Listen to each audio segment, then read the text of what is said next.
Hello, everyone, and a very big welcome to this special Seven Stories event with Gruffalo illustrator Axel Scheffler in partnership with our friends at the British Library.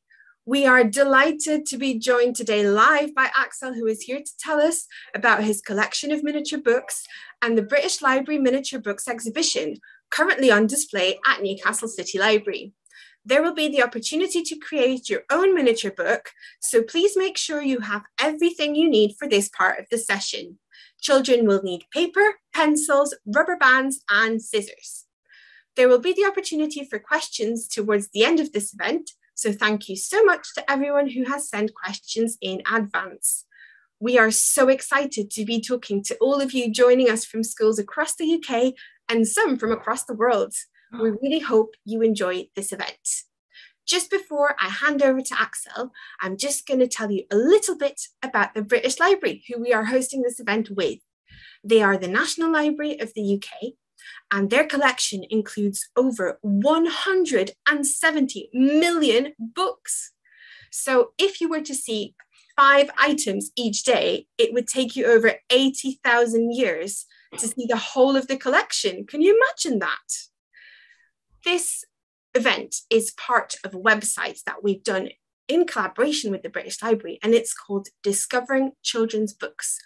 And in it, you can find loads of wonderful book-related activities. You can make your own comic, you can invent a superhero, you can write a nonsense dictionary, make a pop-up book, develop an imaginary school, or create a recipe book. But today, we are here to make a miniature book with the illustrator of the Gruffalo. So without further ado, I would like to give a very, very warm welcome to Axel Scheffler, who is going to show us some exciting sketches of the Gruffalo. Over to you, Axel.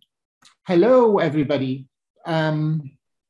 Yes, I'm the illustrator of the Gruffalo. That's been revealed already, and many other books with Julia Donaldson and many picture books. I've been doing illustration for 30 years now. And so today I'm going to show you some of my Gruffalo sketches that were done 22 years ago, because that's when I first read the story and I was asked to do the illustrations for the Gruffalo. So I have my very big sketchbook. I don't know whether you can see it. You can see it probably. From 22 years ago. And these were my very first initial sketches for the Gruffalo, because when I get a picture book text, in this case by Julia Donaldson, the first thing I usually do is to develop a character and think, what could the character look like? And if it's a fox or an owl or a mouse, then I know vaguely what it should look like. But with a Gruffalo, it's a bit different because that's a made up creature. And so I started sketching, and I thought Gruffalo sounds a bit like buffalo. You should have horns, you should have a tail. And these were my very first sketches for the Gruffalo. And the editor said, oh, can you look a little bit less scary, because small children are going to read this book and they're going to get too scared. So I changed it a little bit. Often there are comments by the editor or by the publisher about it. And this was my initial sketch for the mouse going for a stroll through the deep dark wood. It's a sketch, so it's very much looser than the drawings I would do for a book. So I sketched out several of the scenes initially. Sometimes they look very different from the pictures, how they end up in the book. But that gives you a little idea of how a picture book, how I start working on a picture book. I can't show you everything because we don't have enough time. And we're talking about miniature books today. So that was a little peek in my workshop, in my how I do books. And I think now we're going to talk about miniature books. I took part in the project of the British Library last year, and I made a little book, but I also have got quite a few books. The thing is, when I do the books, I generally like doing smaller drawings better than big drawings. And I just like working small, and I like small things. I think that's the reason, and if that is a reason. Sometimes I do little books for the books I have to illustrate, like this one, Snail and the Whale. I do a little dummy, tiny dummy, usually photocopies that I color in. So I can see, and the publisher can see, and Julia Donaldson can see what the book could look like. I've done that. I don't do that for all the books, but I've done it for Snail and the Whale. and slightly bigger for Monkey Puzzle. So these are photocopies that I have colored in. And that gives you an idea what the big book could look like one day. And then I've done some books for friends, which are really tiny. Like this one is frog yoga. So you have a frog doing various yoga positions. I hope you can all see that. Or A Little Story by Kay Rexroth. I have no idea what it is, who it is. A Little Story about a bear. So it's a tiny handmade picture book, really. Bees flying away. And I also did a tiny sketchbook when I was a student. Again, not really minute, but relatively small. Or a diary when I did an exchange with New York. That was also a long time ago. I was, as a student, I had some time in New York and I did little drawings and wrote a diary. But sadly, I didn't finish it. Lots of empty pages. That happens sometimes. I've done a little comic strip on very thin paper. Not really a story, they're just little images. So it's kind of a nonsensical comic, but also small. Then there have been books that have been printed by me. This is a story of The Gloomster, as Julia Donaldson, she did the translation, she called it The Gloomster, about a guy who's never happy. Hope you can see that. So that's just in black and white, so could use it as a coloring in. But that's printed but published by myself, kind of. And then the publishers sometimes do tiny books of my picture books. So this was done in Germany of a Pip and Posy story. And when I was little, I had these little books and I really loved them. They are very cheap. They cost like 80p or so. So I think they're very nice for small hands and children. This is another one I did in Germany for the same publisher. It's actually one of the few cases that I've written my own story, a squirrel story, of course. And then I can show you a tiny book that my daughter made. So this is really bookbinding. And I think she followed a tutorial on YouTube, I guess. But this has got a proper leather binding. And like her dad, she just did one picture and then she didn't finish the book. So there's a tiny little dragon story. Or maybe it's a description of a dragon. And then again, empty pages, sadly. I hope she will finish it one day, but it's really tiny and really sweet, and I love it. So this is my little collection of miniature books, I think. And now we can look at some pictures, some books, historic books, miniature books. I have to look at my notes for that. Yeah, absolutely. Thank you so much for sharing that with us, Axel. That's incredible to see all of your collection. And we're going to share with you now what the British Library has been working on for the last 2 years. So they've been asking children across the UK to make miniature books to read to their toys. And they've also asked famous authors and illustrators to make little books, including Axel himself, Joseph Coelho and Jacqueline Wilson. And the library has lots of historical miniature treasures, which you can look at on the website. And Axel is going to talk about some of them now, and hopefully this will inspire you to make your own. So just bear with us while we pop on this slide. There we go. That was my own contribution to this lovely project of the British Library that was done last year, and right at the beginning of the Corona crisis, and I was very proud to be invited to do one as well. So I haven't got it in front of me, but it's the story of Fipsy the squirrel. And Fipsy is living through the Corona lockdown with her mum. And I assume Fipsy is a girl, I don't know, can't remember. So she's doing homeschooling, and at the end she paints a rainbow and shows it to the birds, to delight the birds and butterflies. So that was my contribution. And then we have some other colleagues. So this Jacqueline Wilson, who's of course a very, very famous author, and she's done some drawings as well, which is great.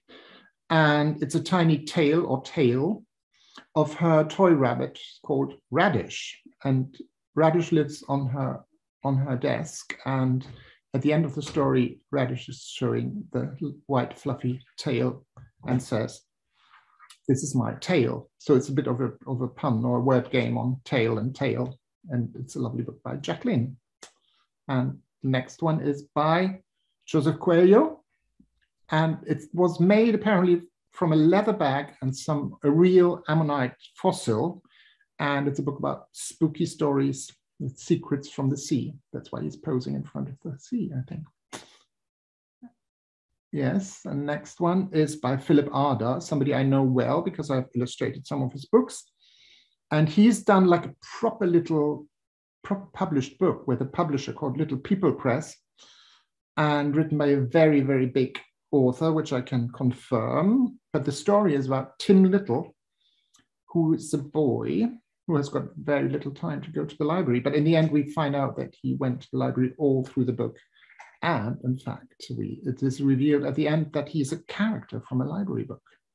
So that's Tim Little's story. And I think these were the books that were made for that wonderful project last year. And now we have some books from the British Library collection. And this one is called The Infants Library, and it's by John Marshall. And it was made around 1800. So it's 200 years ago, more than 200 years ago. And it encourages children to read to their toys. So the idea is that the toys can learn something from the children. This is boys being soldiers. And the idea of John Marshall was that children can be a bit like teachers. So they teach the toys some things and maybe learn things. And this one is The Curiosities of the Tiger. It's a wonderful image of a tiger or a lion, my glasses are a lioness. And it's 300 years old, so even older than the other one. And at that time at the tower, there was like a menagerie, like a zoo, and it describes the animals that were there and in pictures and in text. So that's quite small and very old. And the next one is very, very exciting because this is Queen Mary's Doll's House, and it was made for Queen Mary in the 1920s. So almost 100, or just about 100 years old. And it had really amazing things like a car with a working motor, electric lifts, and a gramophone that could play music on real, like records, like vinyl records, and it had toilets that flush, and chocolate bars with real chocolate. But the most amazing place in the doll's house is probably the library, which has got 600 library books, and some were made by authors like we did last year.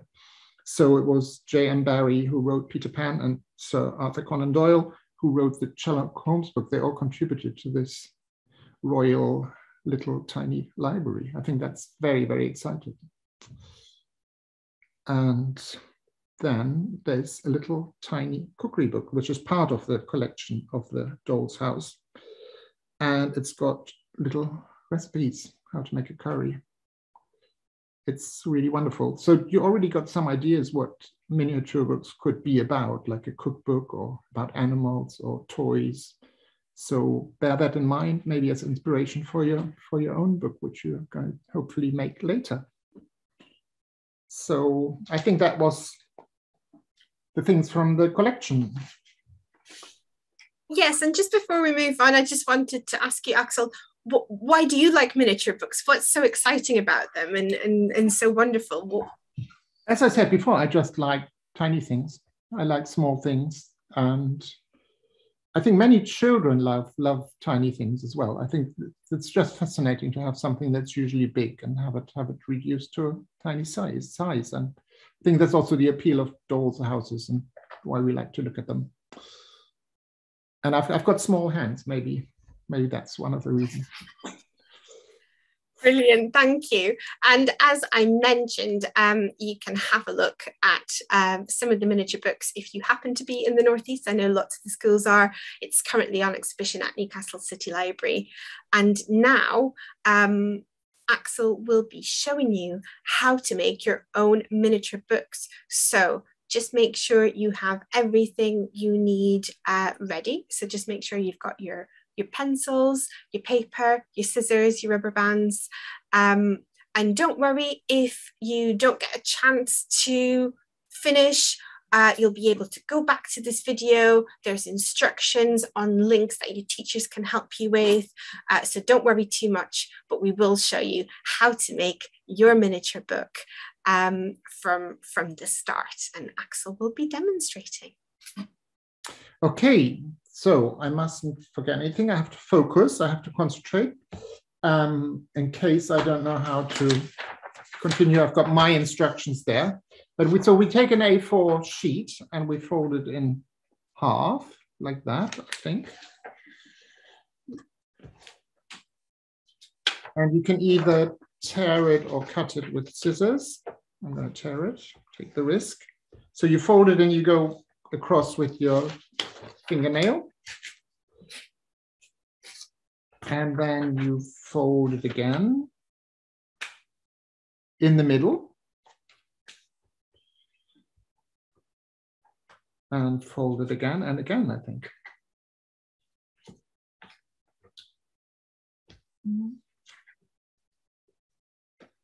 And you tear or cut one more time.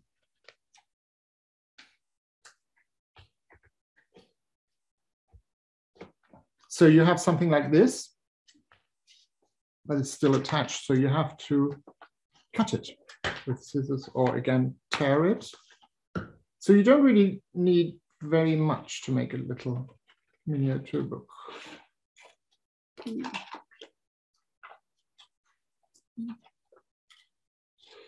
There. And cut there again, both of them. And you already have another half of the A4 for another book. You can do a whole, you can do a sequel to your book. Second one. So then we've got the pages.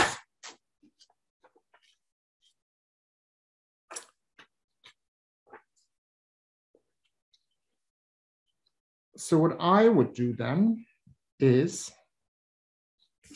take a bit of stronger paper, like a slightly thicker, to do the cover, but you don't have to do that. It could be a book like that.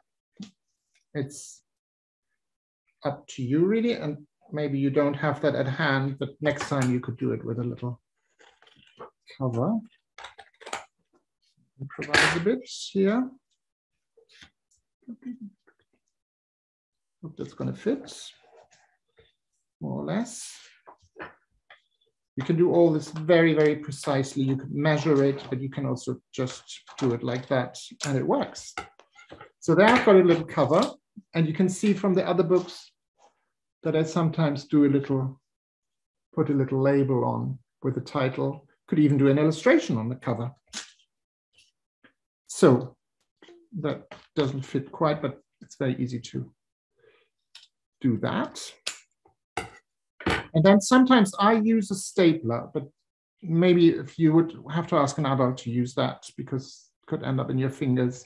So much safer is this what we're going to do now. We've got a little rubber band, which I usually find when I buy parsley or spring onions in the supermarket. Then you get a little tiny rubber band, which is perfect for this. And a nice blue color as well. So then we're almost there. It's very, very simple and quick.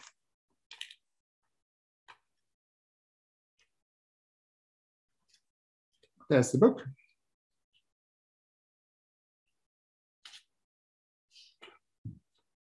The mini book with how many pages? 1, 2, 3, 4. Yeah, it's quite a few pages. And you can do, I've already mentioned, you could do animals, you could draw your toys, you can read it to your toys, of course, as well. You could write a story or a diary. And what I'm going to do is, as I'm the illustrator of the Gruffalo, I thought I could imagine. Well, the suggestion was that I do the diary of the Gruffalo. But I think the Gruffalo would not be very good to use such a small diary with its big paws and claws and everything. So I thought maybe it's better it makes more sense that the mouse has got a diary. So if we imagine mouse had diary,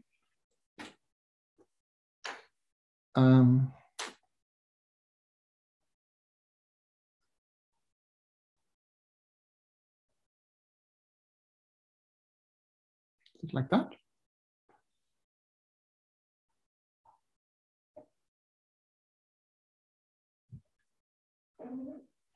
And then, would mouse have a diary? No, I think that mouse would just maybe write down, I don't know, what would the handwriting of a mouse look like? I don't know. Would write dear diary.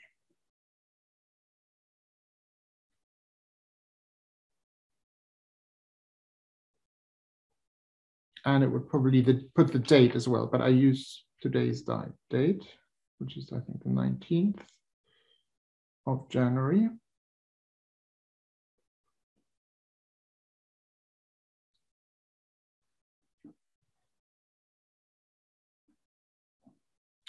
And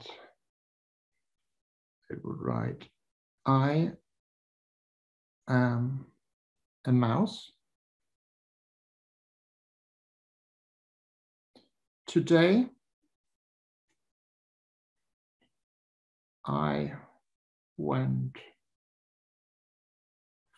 for a walk. Whoop. In the deep, dark wood. That would be the beginning of the diary of the mouse. And then on the next page, maybe the mouse would do a drawing. And as you can see, I haven't brought all my pencils, but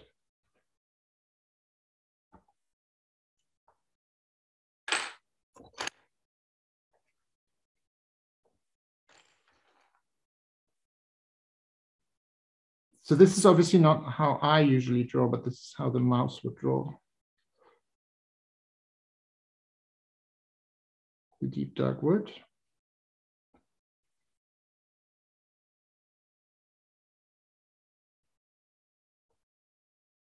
And then the mouse would maybe draw himself.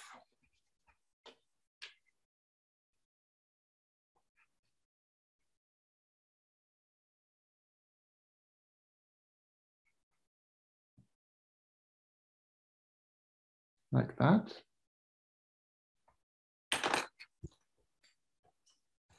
Brought in pink pen. Little brown tail.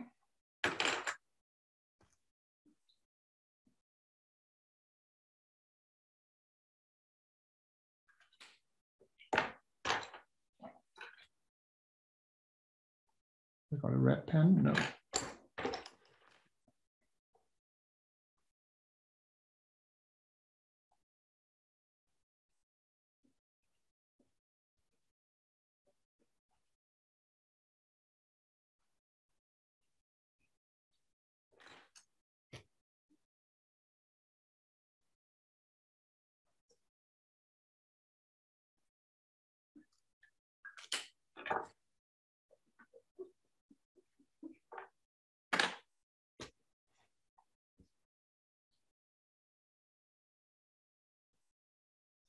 You won't believe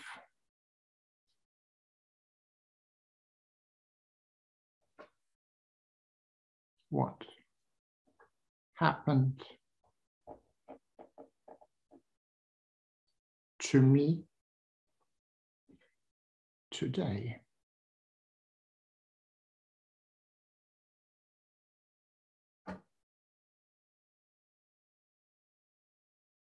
I met a fox.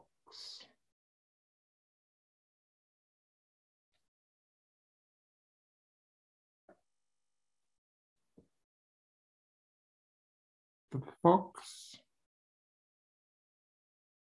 invited me for, was it lunch? I think lunch. In his underground.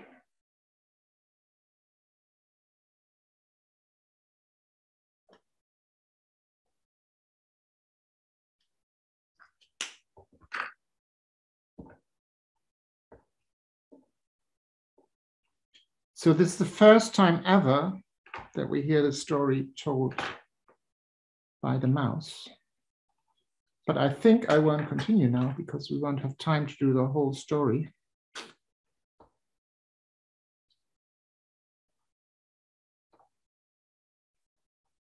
It is just to inspire you and to show you what your story could look like.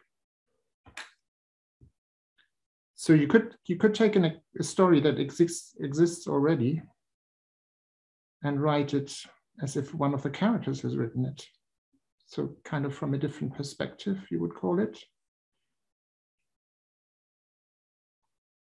So if it's Gruffalo, you could do a diary of a Gruffalo, a diary of a fox, a diary of a snake, and a diary of the Gruffalo himself.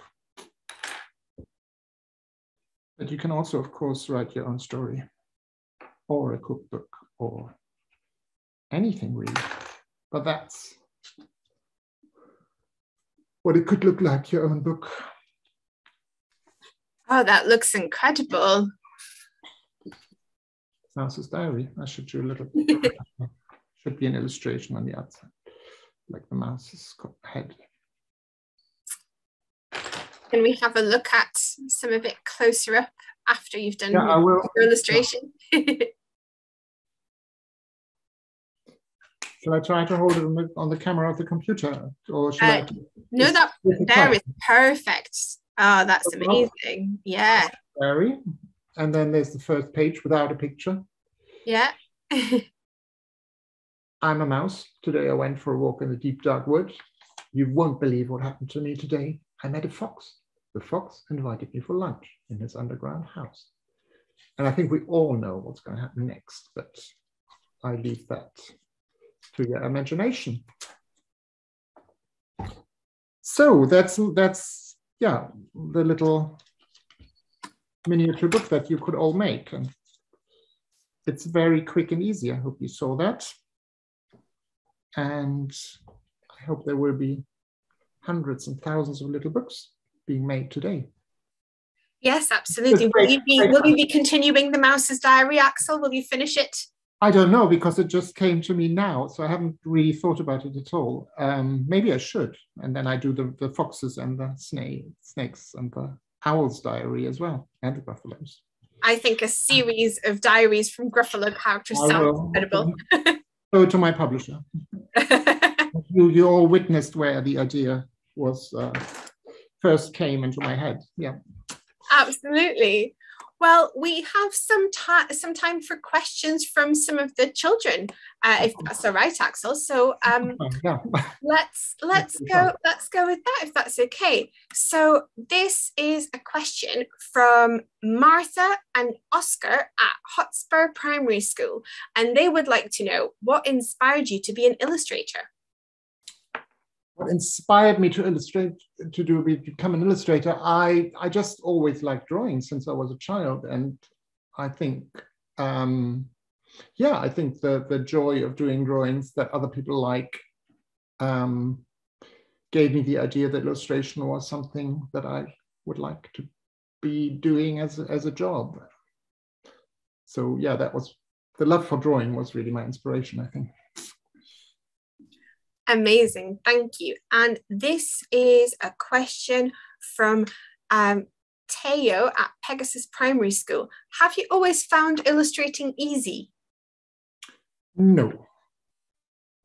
I should say a bit more. No, it becomes easy over the years because now I've been doing this job for 30 years.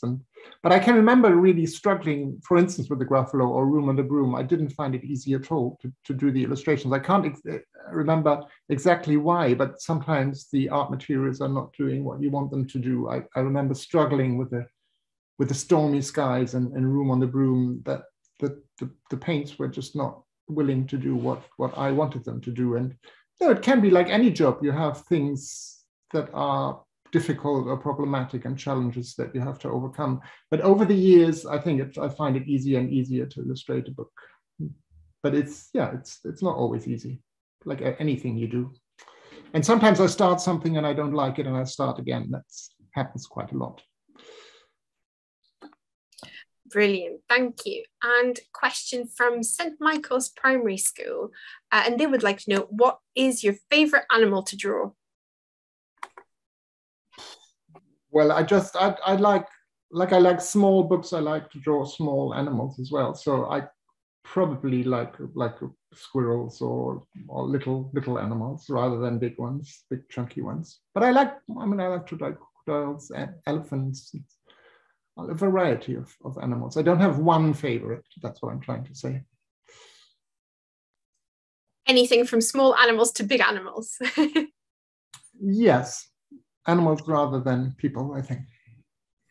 And question from St. Aidan's Catholic Primary School. They would like to know, what would you be if you weren't an illustrator? That's a very good question, and I never have a proper answer to that, but I do like reading a lot. So I would probably would have tried to find a job that has got something to do with books. And as I can't invent stories, I'm not a writer, I found out, I would probably be a bookseller or a librarian or something like that. Librarian's good, I think. It's a nice job. A very nice group of people. Yes. Question from Woodheath School. What character has been your greatest challenge? Ooh, that's another question. Very good question. I think Superworm was quite difficult because Superworm has very, very little. It's just a long pink animal that has no nose, no arms, no legs.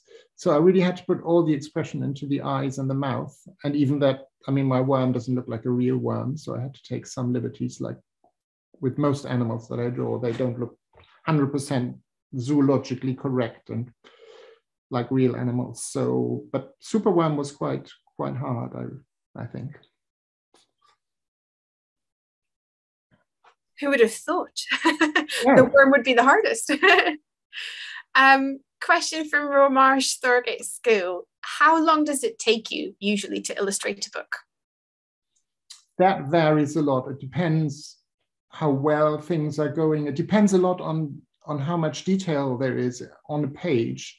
So if there's a double spread in a picture book where there's a lot of sky, I can do that with a big brush and it takes very little time. But the way my technique of working is that I do the black outlines first, and I color everything in with ink, and then I work on the whole page again with color pencils.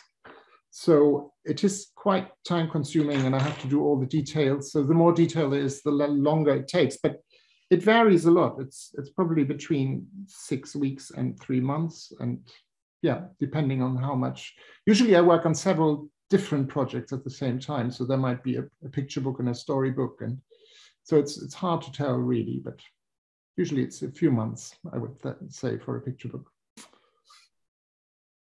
Thank you. And question from the Dawnay School.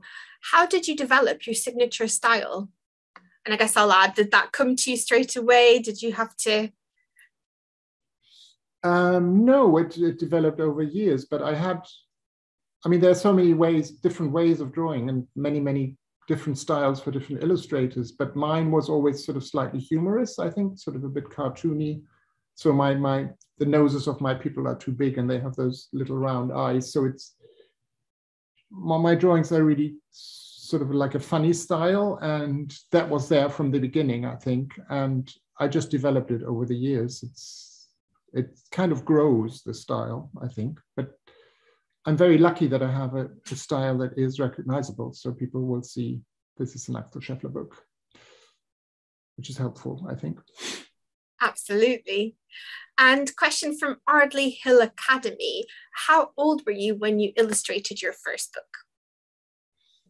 My first book, I was in my late 20s, because I didn't go straight from school into art school or illustration. So I did history of art first. So I was already slightly older.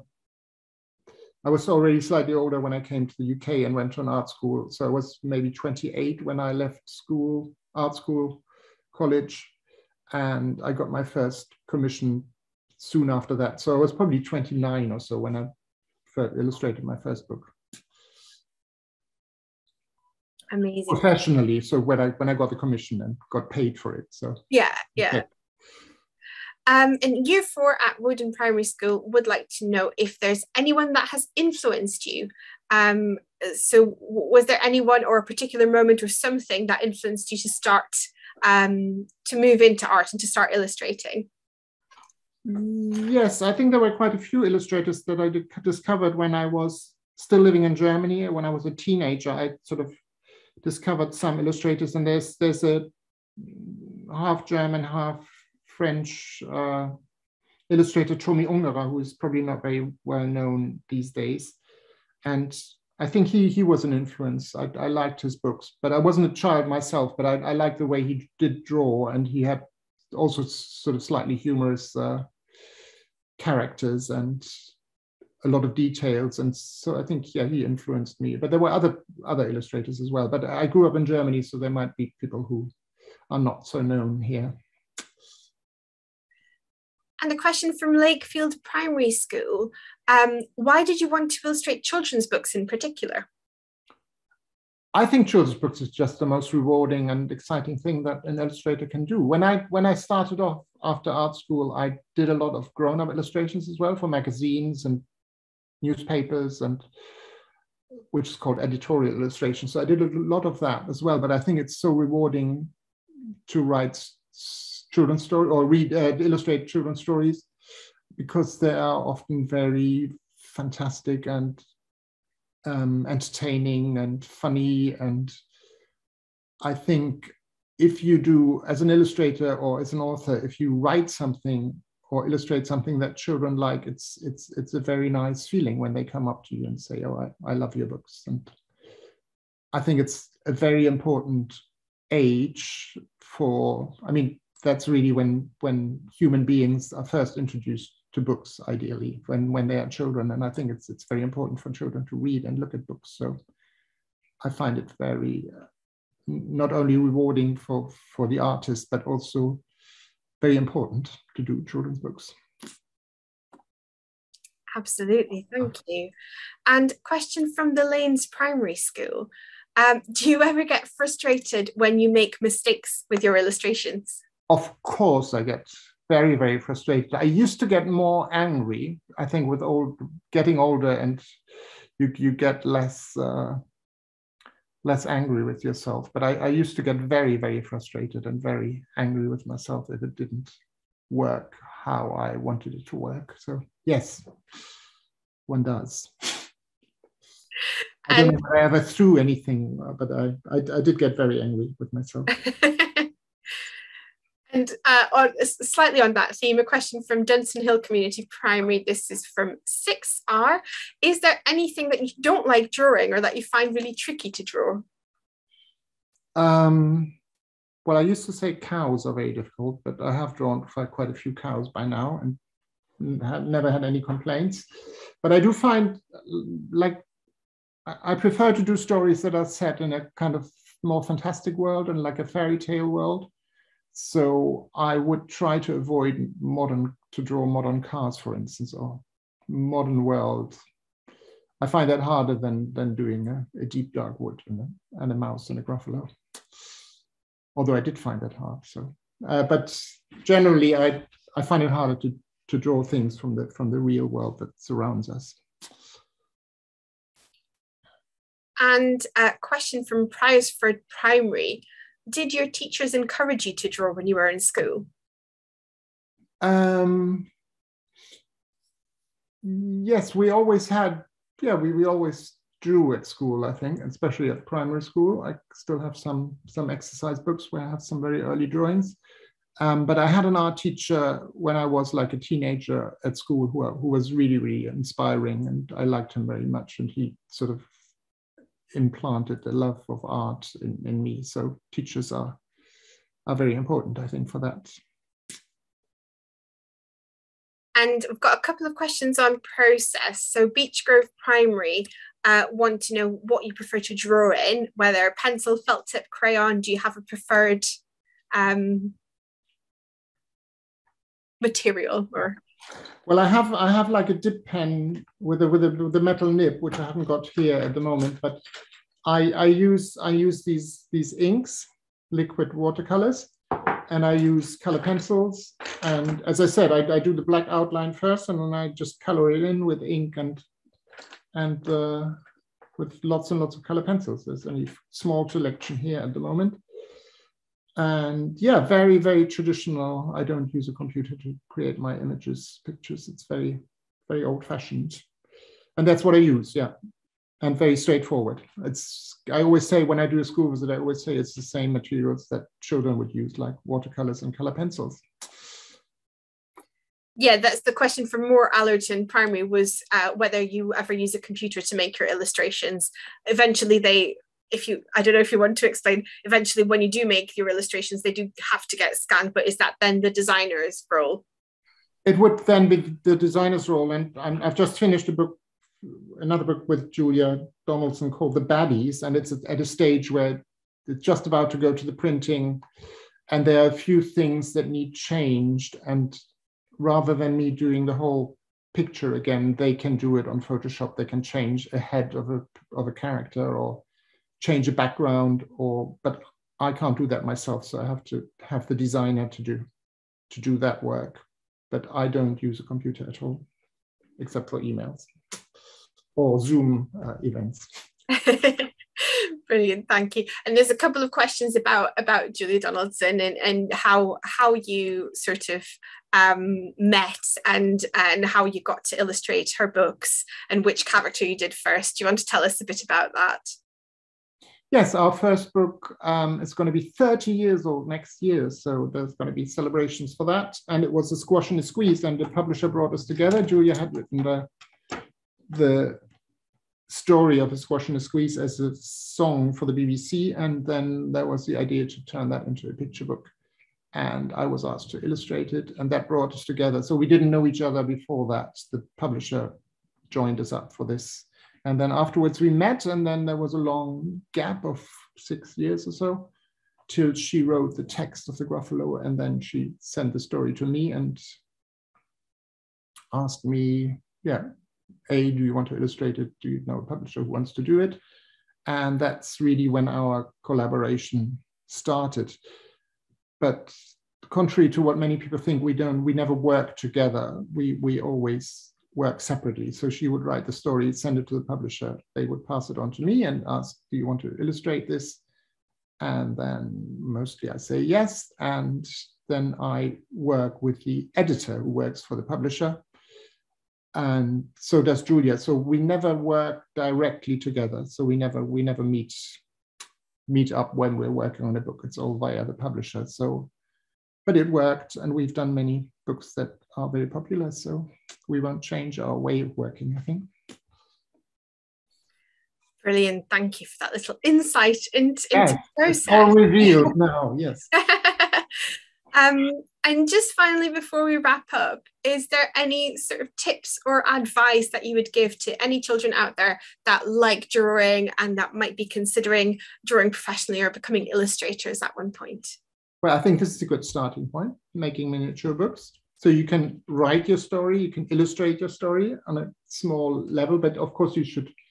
I think my tips are: be curious, look at lots of things, read lots of books, look at lots of drawings and paintings, and yes, and when you like drawing or telling stories, you should just try out many different ways of drawing. Try different materials, try different watercolors, and there's so many different ways of drawing.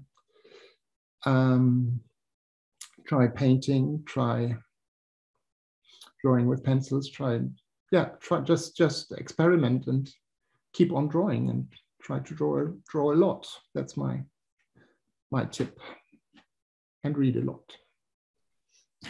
Brilliant. Thank you so much, Axel. This has been wonderful to get a chance to talk about miniature books, watch you do your own miniature book. I hope everyone is feeling really inspired to do theirs back at school.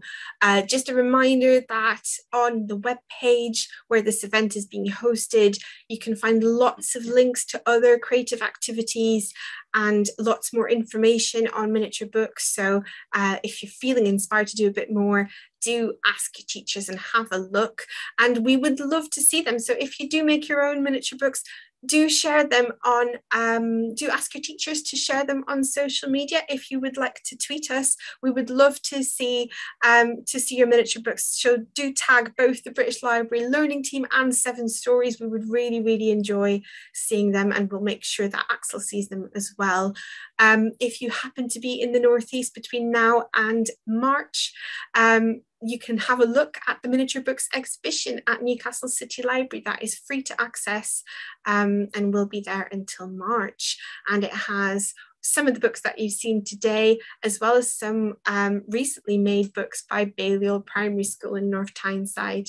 And we will send lots of details about other things that you can access, including an exciting campaign that the British Library is launching all around fairy tales. It's called Cook Up Your Own Fairy Tale, and you could even decide to make your little fairy tales as part of your miniature books. So we'll send you all of that by email. But for now, thank you so much for watching. Thank you so much for joining us this morning, Axel. This has been a delight and a treat. Great pleasure. Thank you. Thanks very much, everyone. Bye. Bye-bye.